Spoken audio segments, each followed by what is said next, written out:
Good morning. Congratulations to you, my fine friends in the class of 2013. Your accomplishments and successes impress the world. Go forth and spread good personism.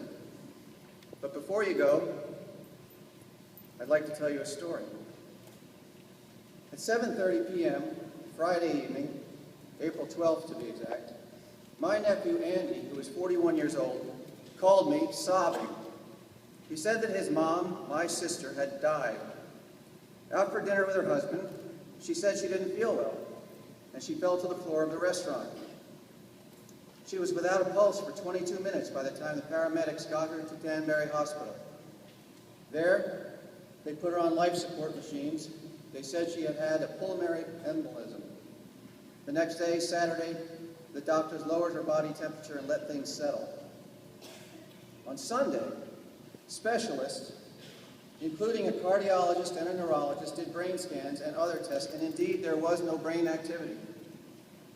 The doctor said to Bill, my brother-in-law, that he should come in the next day and they would take her off the machines. At noon the next day, Monday, her 4 children and her husband prayed and said goodbye. Before unhooking her, the physician said, "Fran, if you can hear me, blink your eyes." She started blinking like crazy.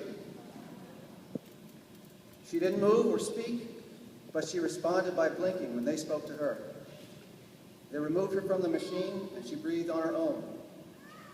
On Tuesday, she began to move her fingers and make sounds, grunts, really.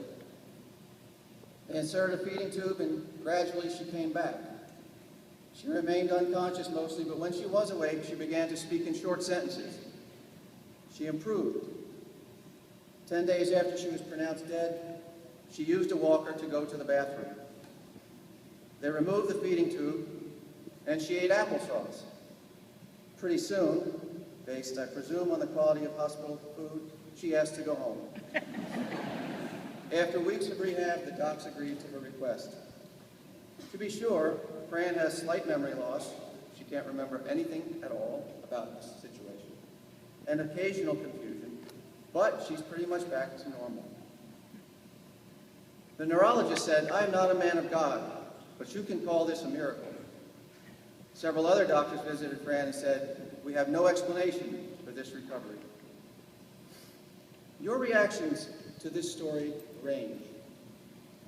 You might say the cardiologist and the neurologist must have been mistaken. She couldn't have been dead.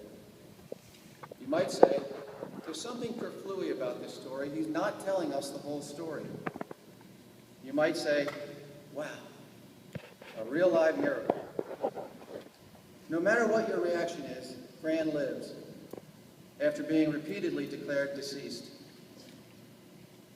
My brother-in-law Bill's second call to the funeral home must have been interesting. We won't be needing your services after all. Telling you this story at graduation isn't meant to disconcert you, but it may help us to confront important ideas, life ideas, on this day of celebration. It's been said that you become what you celebrate, because special, notable days stand out from the routine.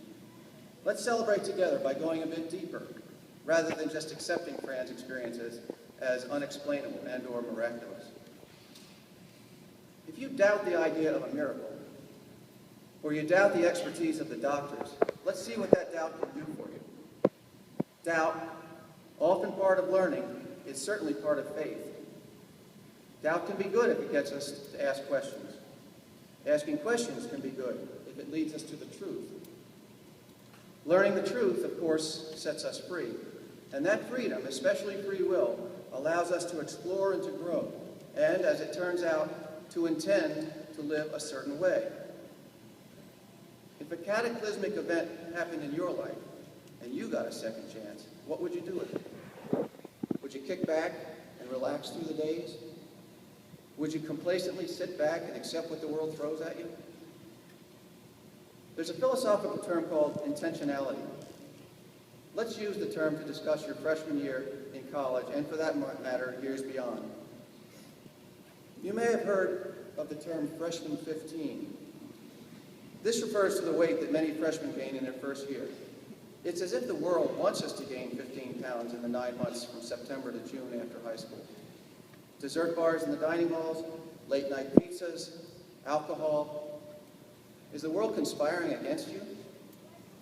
If you let the world happen to you, you may slide into a place that you don't want to be physically. You must intentionally stay fit. You must run or swim or lift or exercise regularly and intensely. You must intentionally fight the world that wants you heavier. Here at GA, the students participate, hoping to be less dumb each day. Next year, you will take courses and work hard to achieve good grades. You've done it here, and you will do it there. But being less dumb is a worthy goal beyond the classroom. You'll need to intentionally expand your intellectual horizons. The world may entice you to party too much, to watch stupid movies, to spend hours staring at electronic gadgets. Fight the temptation to focus solely on your courses and to think that a few courses will be enough to grow. We become to a degree what we celebrate, but we also become what we read. Intentionally make the effort to grow your intellect. And this goes for being aware of the world you're inheriting. Of course it takes effort to learn about important current events. Of course it takes work to know about politics or religion or foreign affairs or immigration or the economy or healthcare. But just as you will need to intentionally avoid freshman 15, you will need to intentionally take steps to stretch your brain. Go to lectures, join discussion groups, subscribe to magazines, study the works and lives of great people. The world won't make you more interesting, but you can make the world more interesting. In September, you'll have new roommates, new teammates, social groups, and professors. In these personal interactions, you can be cool, and you can assess every opportunity before getting involved or before opening up. But here, too, intentionally stepping up makes a huge difference to you and to your world. Intentionally being polite, inquiring how others are, expressing gratitude for small things makes much more sense than sitting back and letting the world happen to you. No matter the situation, if you start with the intent to like, it increases the likelihood that you will like someone or something better. And one more example of intentionality. Just as you want to be physically fit and mentally fit and socially fit, consider your spiritual fitness. Just as the world fosters complacency in other areas, it really fosters complacency in the spiritual realm. However, wouldn't it be great if 1 year from now, because of our intentional pursuits to read and run and recreate, we were all better people? Wouldn't it be great if we expanded our appreciation and our understanding of spiritual issues, if we improved our bodies, our minds, and our souls? Well, it'll take an intentional effort. Whatever your beliefs are, explore them, grow them, articulate them, and share them. It'll make for a more enriched life for you and for those around you. The wonderful author Flannery O'Connor said, "The devil's #1 job is to convince us that he doesn't exist." She also offers us many characters in her stories whose greatest flaw is their moral and spiritual complacency. Intentionally fighting complacency pays huge dividends, physically, mentally, and spiritually. Today is June 14th, and as it turns out, it's my sister's birthday. Spooky.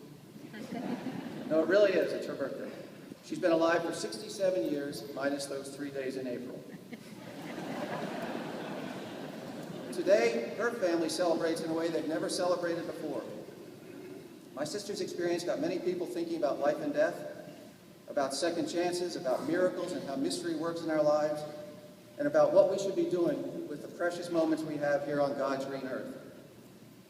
As one of my favorite writers says, if we change our habits, we change our lives. Today's graduation is a celebration that allows us to stop and take a look at our careers as students, as sons and daughters, as people beginning the rest of our lives. After today's white dresses and cards and laughs and potato salad, you will move forward. And I hope you realize how loved you are, how blessed you are, how successful you are. You hold a special place for me because Caroline has been part of your class since 1999. Thank you, Mr. Connor, for allowing me the honor of speaking to this group who gives us hope. I wish you the best. I hope that you will intentionally become the best versions of yourselves, and I congratulate you on this very special